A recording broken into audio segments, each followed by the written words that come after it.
CM face के बिना चुनाव लड़ेगी कांग्रेस। दिल्ली में महामंथन के बाद बोले केसी वेणुगोपाल, सितंबर में घोषित हो जाएंगे विधानसभा चुनाव के उम्मीदवार, जल्द होगा संगठन विस्तार।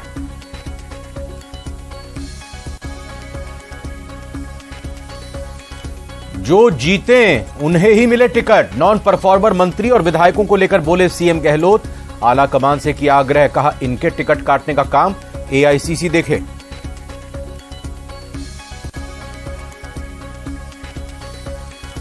कांग्रेस आला कमान ने मानी मेरी बात। बैठक के बाद सचिन पायलट का बड़ा बयान, बोले जो मुद्दे उठाए पार्टी ने उस पर लिया संज्ञान।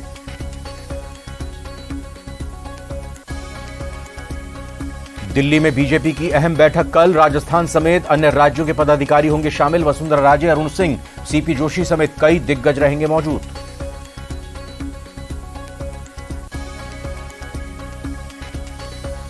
कल से राजस्थान को मिलेगी एक और वंदे भारत ट्रेन। पीएम मोदी हरी झंडी दिखाकर करेंगे औपचारिक शुरुआत। जोधपुर से साबरमती के बीच चलेगी ट्रेन। और न्यूज 18 राजस्थान की बादशाहत बरकरार, लगातार 39वें हफ्ते भी नंबर 1 पर काबिज। प्यार और भरोसे के लिए शुक्रिया राजस्थान।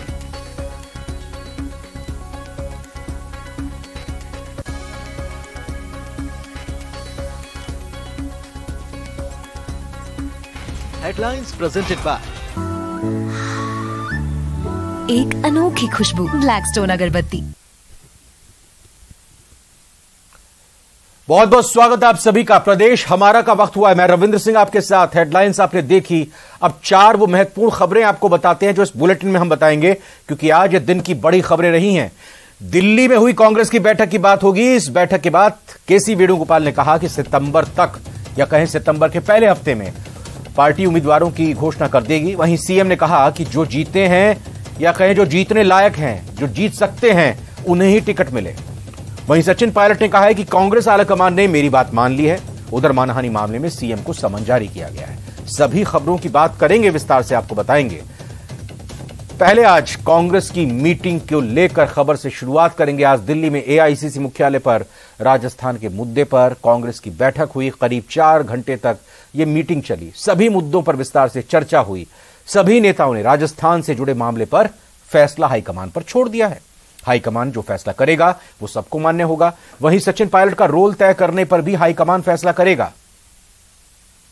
और सीएम गहलोत ने कहा, पार्टी हाईकमान से आग्रह करते हुए कि नॉन परफॉर्मर मंत्री एमएलए को लेकर उन्होंने अपनी बात रखी। उन्होंने कहा कि इनके टिकट काटने का काम एआईसीसी देखे, जो जीते उन्हें ही टिकट मिले।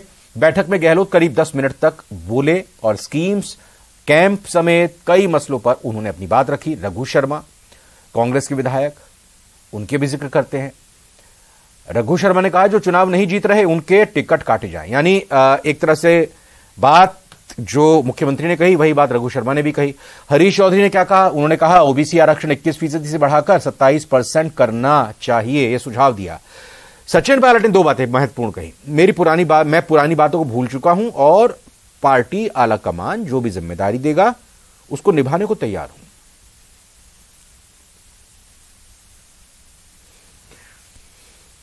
और वहीं एक और मंत्री यानी प्रताप सिंह खाचरियावास कैबिनेट मंत्री हैं। उन्होंने कहा कि ईडी की कार्रवाई जो है उस पर डिफेंसिव नहीं होना चाहिए, आक्रामक होना चाहिए। सीपी जोशी ने जीत और वोटिंग पैटर्न का रिकॉर्ड रखा। तथ्यों समेत सरकार किस तरह से रिपीट हो सकती है इसका फॉर्मूला बताया।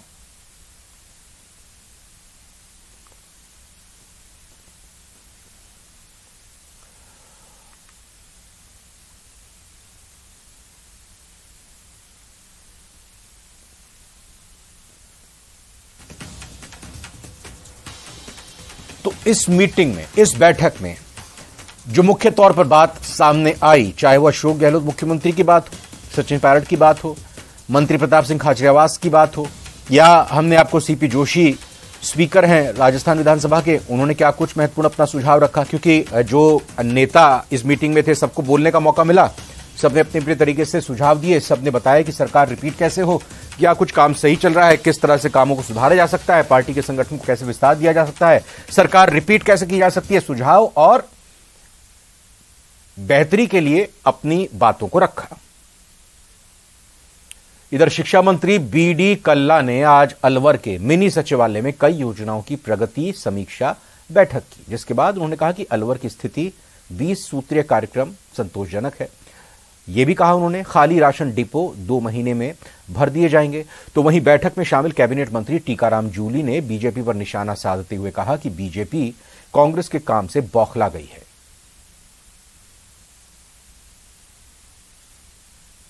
20 सूत्रीय आर्थिक कार्यक्रम की समीक्षा की। इसमें अलवर जिला 8 सूत्रों में ए कैटेगरी में है, 2 में सी और 4 में डी कैटेगरी में है। तो उसमें 2 पॉइंट तो वृक्षारोपण के हैं, तो वृक्षारोपण होते ही वो फिर ए डिग्री में आ जाएगा। एक इस प्रकार निर्माण कराया था और इसको टनल जो जहाँ पे है, जहाँ पहले भरतपुर की तरफ ज़्यादा पानी जाता था, उसको अपनी तरफ नीचा कराया था। ये काम हमारे कार्यकाल में हुआ। उसके बाद 5 साल बीजेपी की सरकार रही, 1 पैसे का काम वहाँ पे नहीं हुआ। अब वापस हमारी सरकार आई है, हमने वहाँ से यहाँ तक की खुदाई के लिए 2 करोड़ से अधिक की राशि, इस बार भी मैंने 5 लाख रुपए मेरे कोटे से भी इसके अंदर दिए हैं। वो काम वहाँ से पूरी चैनल सफाई का हमारा हो रहा है। बारिश होने के बाद में पहली बारिश जब हुई है तो पानी जैसे उनके अंदर आया है। 7 जुलाई यानी कल प्रदेश की दूसरी वंदे भारत की औपचारिक शुरुआत हो जाएगी। कल पीएम नरेंद्र मोदी वंदे भारत को हरी झंडी दिखाएंगे। हालांकि यात्रियों के लिए वंदे भारत जोधपुर से साबरमती, गुजरात के साबरमती के लिए विधिवत रूप से 9 जुलाई को शुरू होगी। यह रेल जोधपुर से साबरमती के बीच पूरे 6 घंटे चलेगी, 6 घंटे का वक्त लेगी। ये रेल सप्ताह में सिर्फ 6 दिन चलेगी और मंगलवार को इस रेल का संचालन नहीं होगा। जोधपुर से वंदे भारत सुबह 5:55 पर रवाना होगी और दोपहर 12:05 पर साबरमती पहुंच जाएगी। वहीं साबरमती से रेल वापसी में शाम 6:45 पर रवाना होगी और जोधपुर देर रात 10:55 पर पहुंच जाएगी।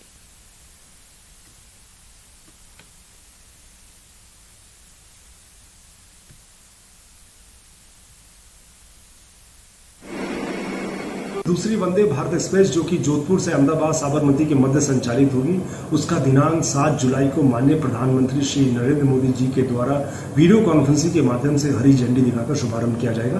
दिनांक 9 जुलाई से इस वंदे भारत एक्सप्रेस की नियमित रेल सेवा भी प्रारंभ हो जाएगी।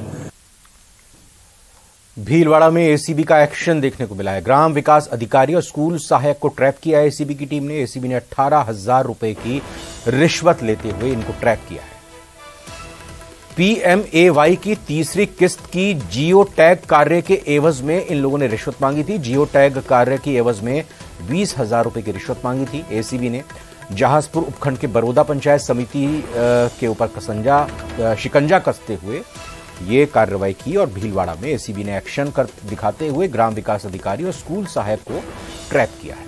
बाकायदा 18,000 रुपए की रिश्वत लेते हुए इनको ट्रैप किया है।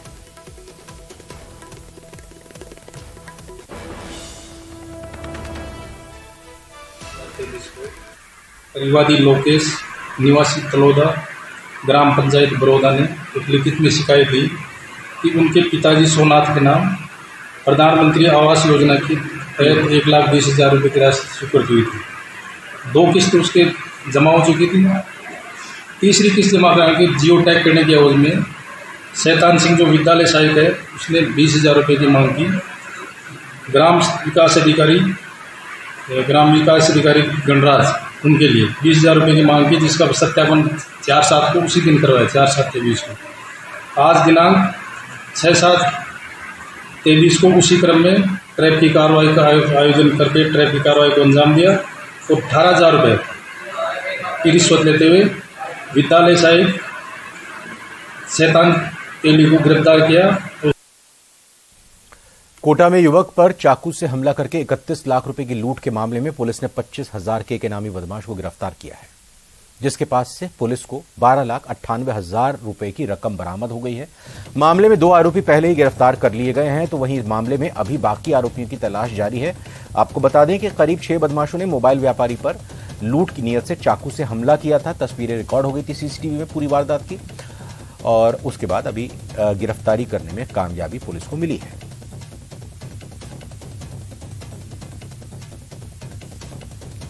दो आरोपी को पहले पकड़ लिया था पुलिस ने। एसएचओ गुमानपुरा मुकेश मीणा और उनकी टीम के द्वारा जो अन्य टीमें तलाश रही थी सफलता मिली और इरफान अंसारी को कोटा पुलिस के द्वारा गिरफ्तार किया गया और लूट की रकम में से 12,98,500 रुपये और बरामद किए गए हैं। राजसमंद के दिवेर में बालक की हत्या के आरोपी को गिरफ्तार करने की मांग को लेकर लोगों ने थाने पर धरना प्रदर्शन किया और इस दौरान थाने के बाहर करीब 5 घंटे तक गतिरोध चला। प्रदर्शन के बाद पुलिस और डीएसपी से मिले आश्वासन के बाद ग्रामीणों ने धरना को खत्म किया। आपको बता दें कि बच्चे की हत्या मामले में चौथे आरोपी को गिरफ्तार करने की मांग को लेकर ग्रामीणों ने थाने का घेराव कर लिया, जिसको देखते हुए वहां 3 थानों की पुलिस लगानी पड़ी। ग्रामीणों ने दिवेर पुलिस पर आरोप लगाया कि राजनेताओं के दबाव के चलते चौथे आरोपी को गिरफ्तार नहीं किया गया है।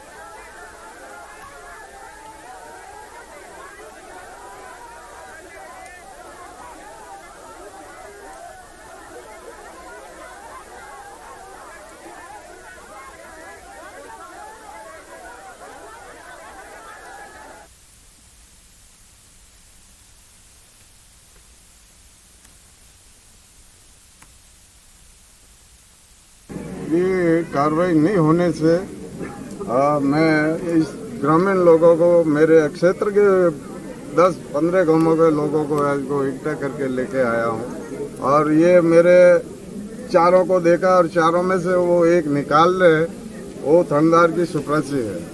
इसीलिए मेरे को संतोष नहीं है। थानेदार ने पूछा कि मैं निकाल रहा हूँ और तुम पीटना मत, कूटना मत, मारना मत और मैं इसको निर्दोषी निकाल रहा हूँ। तो कौन सा वो मुस्लिम चौथा नाम? रमेश सिंह। झालावाड़ एसीबी टीम ने आज जिले के चौमहला क्षेत्र में बड़ी कार्रवाई करते हुए रावण गुराडी पंचायत की एएनएम संगीता राठौर को 40,000 रुपए की रिश्वत लेते हुए रंगे हाथों धर दबोचा। एसीबी टीम के अनुसार आरोपी एएनएम संगीता राठौर इलाके की आशा सहयोगिनी से पिछले 5 महीनों से कार्य की उपस्थिति पर हस्ताक्षर करने के रिकॉर्ड को सही करने और मानदेय भुगतान के एवज में रिश्वत की राशि की मांग कर रही थी।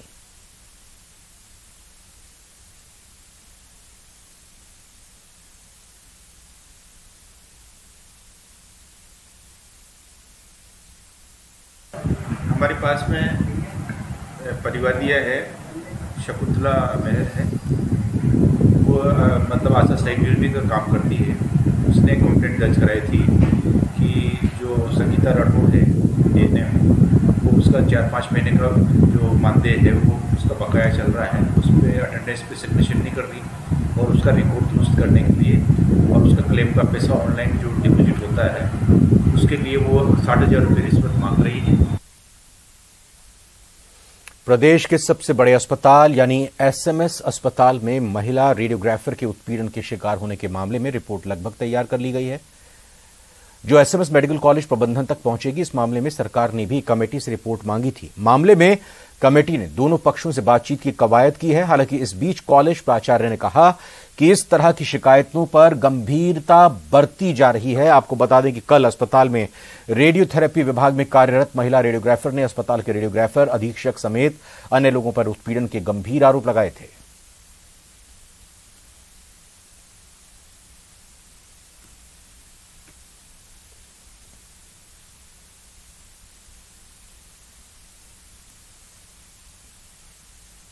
जैसा अभी मुझे बताया गया है, अधीक्षक महोदय ने इसके बारे में इसको गंभीर मानते हुए, इस पूरे घटनाक्रम को गंभीर मानते हुए इस पर एक कमेटी गठित की है और उस कमेटी की जो रिपोर्ट का अभी मुझे बताया गया कि जल्दी आने वाली है और उसकी जो रिकमेंडेशन है उसको ध्यान में रखते हुए हम समझते हैं कि कड़े से कड़े कदम हमें लेने होंगे और जिसके खिलाफ जो दोषी है उसके खिलाफ कार्रवाई करके हमें देखना होगा जिससे कि इसकी पुनरावृत्ति ना हो और जो पीड़ित है उसको इसका पूरा उसको समुचित उसका व्यवस्था की जाए।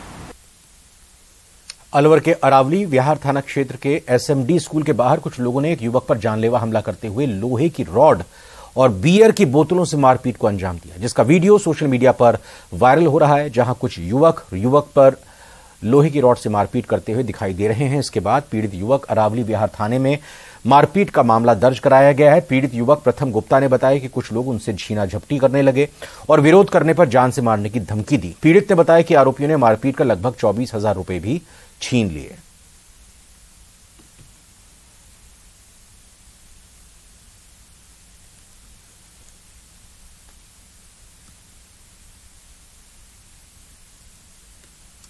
वो पहले 2 बाइक पे थे। एक बाइक R15 या पल्सर में से R15 थी और एक CD डिलक्स थी। तो उन्होंने बीच में रोका पहले, फिर उन्होंने गाड़ी गलौज करी।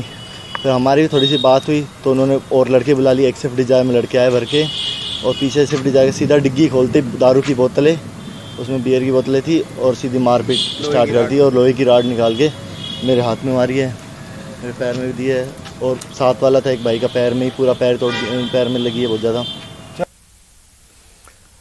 कोटा में सरकारी शिक्षक सड़कों पर उतरे और रैली निकालकर कलेक्ट्रेट पर जोरदार नारेबाजी कर प्रदर्शन किया। हाथों में तख्तियां लेकर शिक्षकों ने जिला कलेक्टर के खिलाफ जोरदार नारेबाजी कर आक्रोश जताया। शिक्षकों ने गैर शैक्षणिक कार्यों में मुक्त करने और निलंबित शिक्षकों को बहाल करने की मांग उठाई। राजस्थान शिक्षक संघ के नेतृत्व में विभिन्न शिक्षक संगठनों के पदाधिकारियों समेत बड़ी संख्या में शिक्षकों ने रैली निकाली और हाथों में तख्तियां लेकर कलेक्ट्रेट पहुंचे। शिक्षकों का कहना है कि उनका मूल कार्य शिक्षा देना है, लेकिन गैर शैक्षणिक कार्य करने के चलते उनको भारी परेशानियों का सामना करना पड़ रहा है। अगर जल्द ही गैर शैक्षणिक कार्य से मुक्त कर निलंबन किए गए शिक्षकों को फिर से बहाल नहीं किया तो उग्र आंदोलन किया जाए। कलेक्ट्रेट के बाहर पुलिस का भारी जाब्ता भी इस दौरान तैनात किया गया।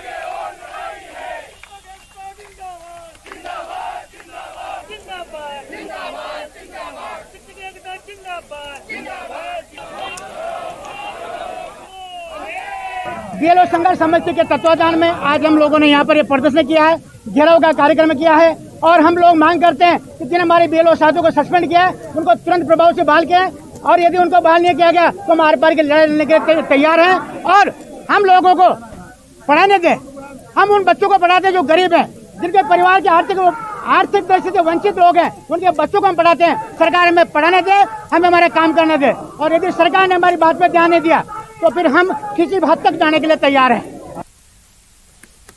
अजमेर के नसीराबाद के निकट न्यारा गांव स्थित शिव सागर तालाब मानसूनी बरसात होने से पहले ही छलक उठा। लगभग 300 बीघा में फैले हुए इस तालाब की चादर चल गई। इस शिव सागर तालाब में 4 नहरों के माध्यम से लगभग 700 बीघा खेती की पिलाई की जाती है। शिव सागर तालाब में पानी की आवक राजगढ़ की पहाड़ियों समेत लीडी, लामाना, बनेरवाड़ा, बागसुरी, चावंडिया आदि से होती है और इसका पानी कीटाप, केबानिया, टाटोटी, जावला, जौताया, सरवाड़ होता हुआ बीसलपुर में पहुंच जाता है। 18 फुट की भराव क्षमता वाला ये विशाल शिवसागर तालाब अजमेर जिले के मुख्य तालाबों में शुमार है।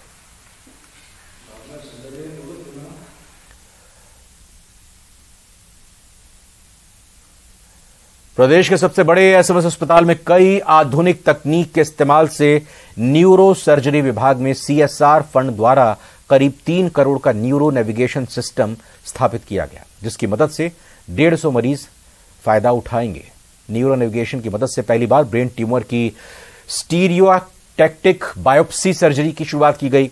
अस्पताल के न्यूरो सर्जरी विभाग में मथुरा निवासी 18 वर्षीय मरीज को बोलने और खाने में परेशानी थी। इसके बाद ही शरीर के बाएं हिस्से में कमजोरी के साथ भर्ती हुई थी। जांच में पता चला कि मरीज के दिमाग में ब्रेन स्टेम के हिस्से में एक गांठ है, जिसकी सर्जरी के लिए न्यूरो सर्जरी विभाग में उपलब्ध न्यूरो नेविगेशन की मदद से सिर्फ एक छोटे से छेद से ही ब्रेन स्टेम ट्यूमर की स्टीरियोटैक्टिक बायोप्सी ली गई।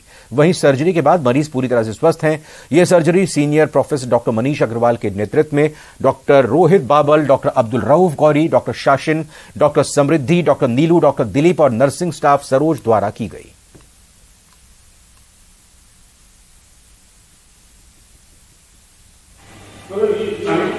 प्रकार के ऑपरेशन के लिए पूरा सिर खोल के हमको ऑपरेशन करना पड़ता था। अब इसमें हम सिर्फ एक छोटा सा छेद बना के और मशीन के साथ परफेक्ट लोकलाइजेशन करके एक टिश्यू डायग्नोसिस देने की स्थिति में है, जिसमें मरीज का हॉस्पिटल का स्टे मिनिमम रहता है और मरीज को जो है ऑपरेशन के बाद की दिक्कतें हैं वो मिनिमम रहती हैं। ये मशीन सभी ट्यूमर्स के लिए यूज़ में ली जा सकती है, स्पेशली जो ट्यूमर्स ब्रेन के ऐसे एरियाज़ में होते हैं जहाँ पर ब्रेन में ऑपरेट करते वक्त मरीज के लकवा आने का खतरा, आवाज़ जाने का खतरा इस तरह का रहता है। ऐसे ट्यूमर्स के लिए इस मशीन की स्पेशल यूज़फुलनेस है, क्योंकि ये रियल टाइम इमेजिंग हमारे को दिखाती है।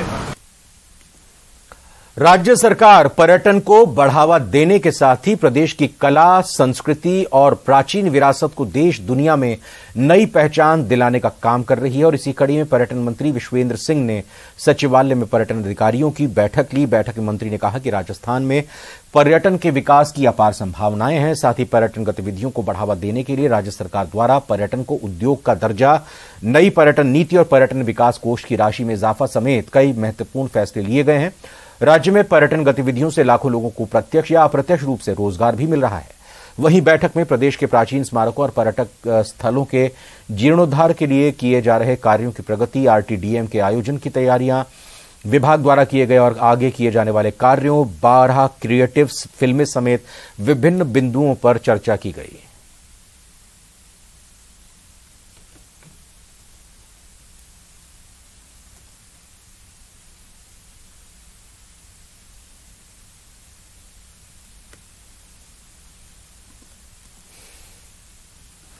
जयपुर में एसएमएस के सुश्रुत सभागार में जयपुर मेडिकल एसोसिएशन द्वारा आयोजित डॉक्टर्स डे कार्यक्रम में महात्मा गांधी मेडिकल यूनिवर्सिटी के विशेषज्ञों को अनेक पुरस्कार मिले। Vice chancellor doctor Sudhir Sachdev, cancer विशेषज्ञ doctor Hemant Malhotra, kidney transplant विशेषज्ञ doctor TC Sada Sukhi, cancer surgeon doctor Raj Govind Sharma, plastic surgeon doctor GS Kalra और एनेस्थीसिया विशेषज्ञ डॉक्टर अवनीश भारद्वाज को जेएमए सभागार में लाइफ टाइम अचीवमेंट अवार्ड से नवाजा गया। मुख्य अतिथि ने नेता प्रतिपक्ष श्री राजेंद्र राठौड़ और जलदाय मंत्री महेश जोशी ने उन्हें सम्मानित किया।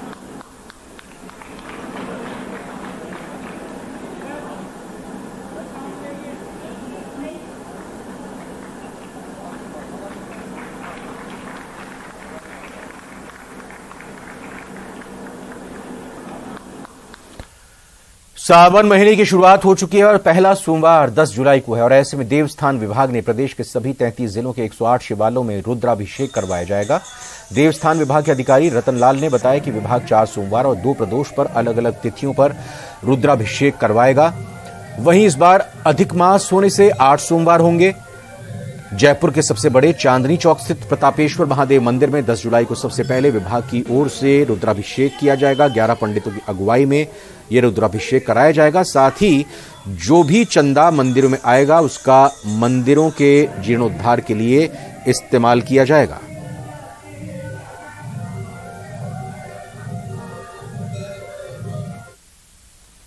इन दोनों में हम प्रत्येक सोमवार को रुद्रा अभिषेक का कार्यक्रम रखा है कि एक मंदिर हमारे जिले का कम से कम हो जिसमें हम पूरा विधि विधान से रुद्रा अभिषेक का कार्यक्रम करेंगे, जिसमें सभी जो पंडित है माननीय मंत्री महोदय को भी गृह मंत्री महोदय जी का भी निर्देश है कि आप सावन में हर्षोल्लास से सभी सोमवार है उसमें रुद्रा अभिषेक कराएं, जिसकी हमारी पूर्ण तैयारी हमने कर ली है।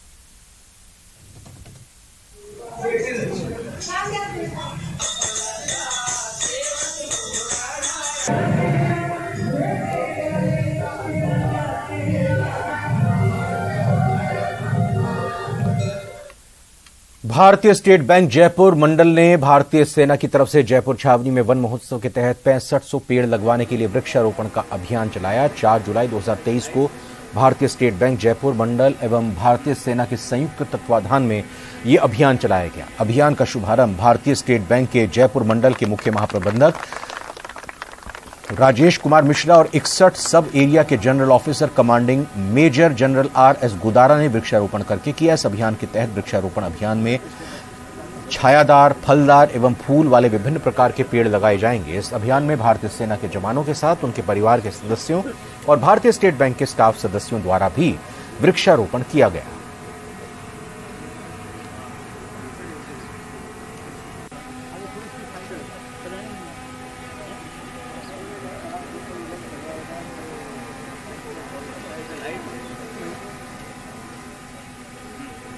भारतीय स्टेट बैंक जयपुर मंडल ने भारतीय सेना की तरफ से जयपुर छावनी में वन महोत्सव के तहत 6500 पेड़ लगवाने के लिए वृक्षारोपण का यह अभियान चलाया। 4 जुलाई 2023 को भारतीय स्टेट बैंक जयपुर मंडल एवं भारतीय सेना के संयुक्त तत्वाधान में यह अभियान चलाया गया। अभियान का शुभारंभ एसबीआई के जयपुर मंडल के मुख्य महाप्रबंधक राजेश कुमार मिश्रा और 61 सब एरिया के general officer commanding major general R S. Godara ने वृक्षारोपण करके किया। इस अभियान के तहत वृक्षारोपण अभियान में छायादार, फलदार एवं फूल वाले विभिन्न प्रकार के पेड़ लगाए जाएंगे।